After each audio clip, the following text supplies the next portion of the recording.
Attorneys for the family of a pregnant woman on life support are preparing to go before a judge tomorrow, and they intend to use an emotional statement from her husband to bolster their argument against JPS Hospital. Erick MuÄ is suing the hospital to get life support removed, but JPS says because his wife Marlise is pregnant, that is against the law. And Channel 8's Todd Unger continues our live coverage tonight from our Fort Worth newsroom. Todd? Gloria, according to that suit, it was November 26th when Marlise MuÄ was rushed off to JPS. She's been brain dead ever since. But tomorrow, for the first time, we might finally get some resolution for her family, who so desperately needs it. It's hard to believe the fate of one mother and a 22-week-old fetus will come down to arguments filed on pieces of paper.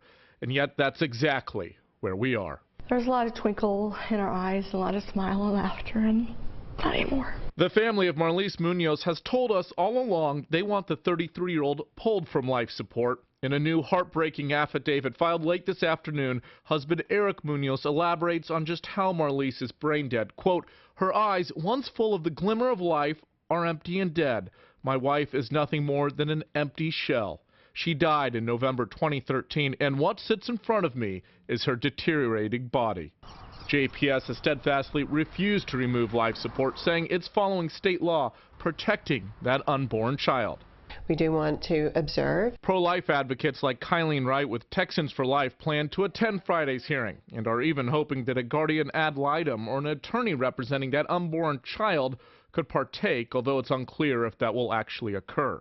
I don't think before we make a life or death decision that it would be totally inappropriate or unheard of to have another opinion from somebody representing the baby. The Tarrant County DA's office is representing the hospital, and they filed a response indicating their defense. The lawsuit by the MuÄ family ignores considerations for the unborn child. But as the family's attorneys pointed out yesterday, medical records indicate the child isn't developing properly.